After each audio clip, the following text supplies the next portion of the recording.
Hola, soy la doctora Belén Tejedo y en este vídeo voy a enseñarte cómo hacer un buen diseño de tu línea frontal.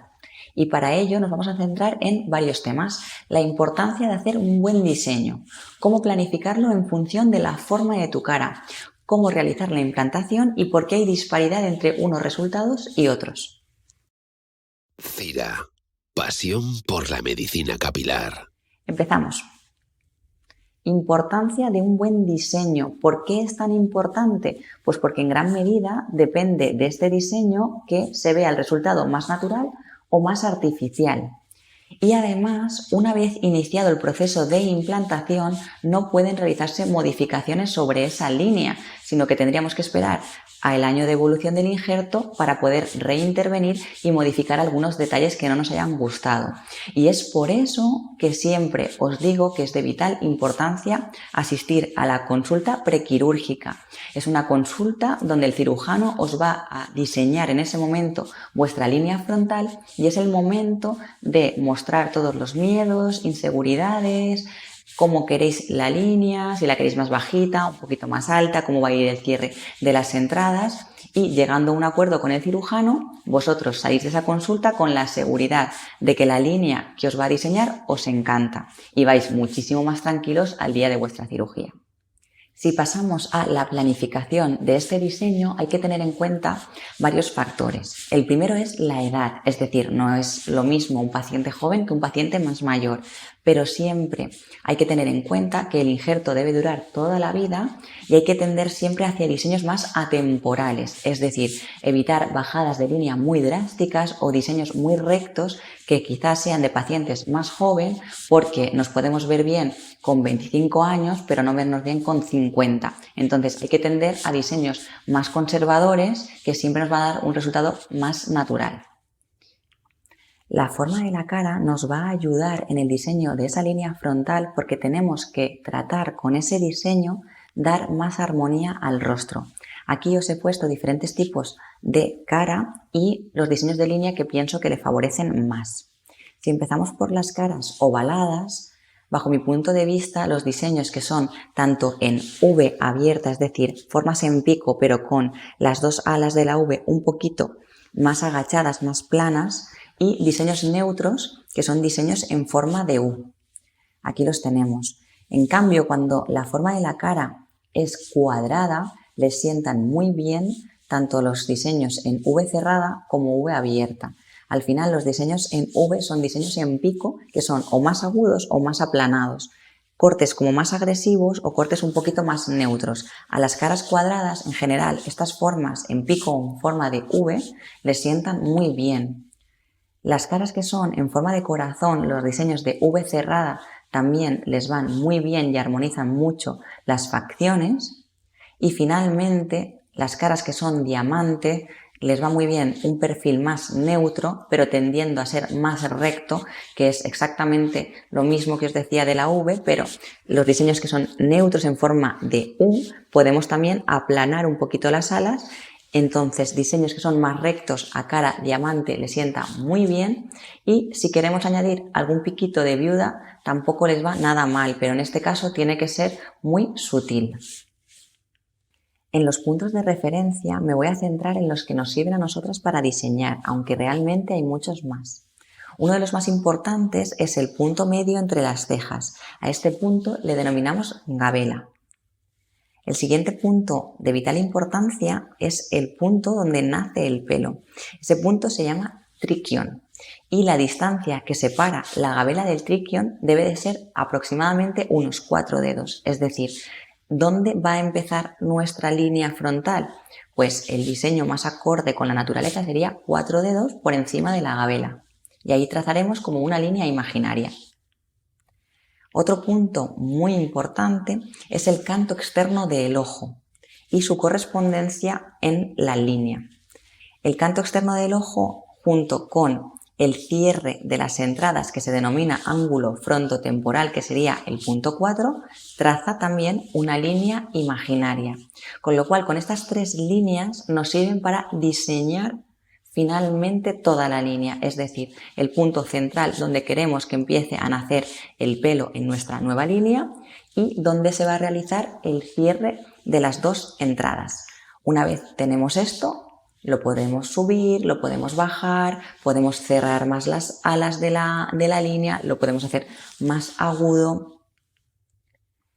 Es importante respecto a esto los cierres de las entradas. Tenemos un vídeo de mi compañera la doctora Ochoa explicando los 7 errores más comunes y habla un poquito de esto. El cierre de las entradas en masculino, para el hombre, debe de ser un cierre angular. Por eso se denomina ángulo frontotemporal. No debe ser un cierre cóncavo. Aquí os pongo una imagen para que os sirva un poco de referencia. Los cierres que son cóncavos son cierres en femenino. Los cierres en masculino, en cambio, deben de formar una especie de Z si lo vemos en una visión lateral de la línea haciendo juego con el temple.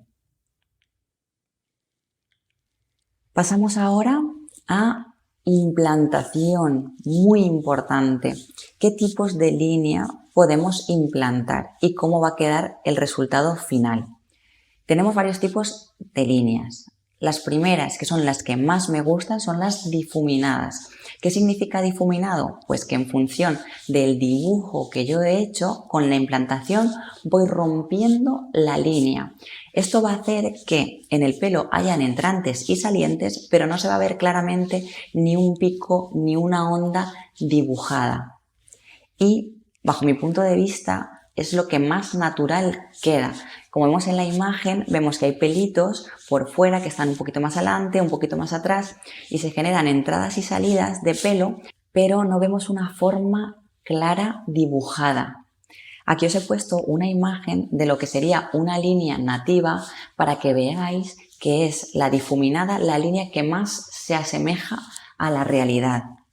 Y aquí vemos un vídeo de cómo tiene que quedar más o menos la implantación. Debe de quedar así de limpia, debe ser una implantación en forma de trébol, es decir, no seguir un patrón lineal y no tengo que ver muy marcadas ni ondas ni picos. Es una línea que completamente rompe el dibujo. Si pasamos ahora a las líneas definidas, aquí tenemos 2 ejemplos, son líneas que una vez hemos realizado el dibujo, el cirujano va a implantar estrictamente sobre la línea y no va a romper, con lo cual lo que vamos a ver en el resultado final son entrantes y salientes, pero que están muy definidos. Son líneas que también tienen un buen resultado y de hecho hay pacientes que les encanta este efecto, sí que es verdad que no se asemejan tanto a la realidad, pero son líneas muy agradecidas. ¿Qué ocurre o cuál es el problema que le veo a este tipo de líneas? Que podemos cometer este error en la implantación. Cuando uno va siguiendo estrictamente el dibujo, puede tender a implantar en hileras, es decir, una unidad al lado de la otra, al lado de la otra, y se generan como unas filas. Esta imagen es más antigua de la clínica, pero creo que se ve muy claramente las hileras. En el resultado final quizás no se note si el paciente tiene muy buena supervivencia, pero puede ocurrir, y aquí os amplío para que podáis ver, que si en esa segunda línea, en esa segunda hilera no hay supervivencia, lo que estoy generando ahí son canales de luz. Va a pasar la luz y eso va a condicionar un mal resultado. Y finalmente, las líneas laxas. Este tipo de líneas también quedan muy bien, quizás sean para pacientes más mayores, para pacientes que tengan mucha área a cubrir y estemos más limitados en unidades. Lo que vamos a generar es un patrón mucho más difuso. Es decir, vamos a empezar con una implantación muy progresiva, separando las unidades al principio mucho más y las vamos juntando hacia la parte de detrás. Con lo cual sí que conseguimos buena densidad, pero es una línea como más progresiva. Esta línea para pacientes mayores, para pacientes que tengan más compromiso de unidades, van muy bien y también son muy agradecidas. Sin embargo, pues no se genera ese efecto barrera que tendrían pues las líneas definidas o las líneas que están difuminadas. Son líneas como más sueltas. La disparidad entre los resultados, y esto lo preguntáis mucho en consulta. ¿Por qué hay pacientes que operados en la misma clínica por el mismo cirujano tienen un resultado y otros otro? Pues muchas veces viene condicionado por el tipo de pelo del paciente y por el tono de su piel. Es decir, El pelo que es muy negro, si además es sobre un fondo de cuero cabelludo muy blanco, un tono de piel más blanquito, siempre llama más la atención. El pelo que es más fino, que tiene tendencia a tener tonos más claros, siempre va a quedar más natural. Además, no es lo mismo conformar una línea totalmente artificial donde no hay nada que implantar sobre una línea nativa que está más o menos conservada. ¿Por qué? Pues porque me voy a beneficiar de todo ese pelito fino que tiene por delante de la línea que le da mucha naturalidad y en cambio cuando tengo que conformarla desde cero, aunque yo ponga pelo por fuera de la línea para dar naturalidad, es pelito de occipital que es más grueso y nunca va a simular esa progresión que tenemos de forma nativa. Y finalmente, como conclusión, es decir que conseguir líneas frontales naturales es de gran dificultad, intervienen tanto habilidades técnicas como artísticas y al final son el fruto de gran trabajo por parte del equipo. Espero que os haya gustado mucho este vídeo, no olvidéis suscribiros a nuestro canal, darle a la campanita y si queréis que tratemos algún tema en concreto, nos lo escribís en comentarios. Así que, hasta el próximo vídeo.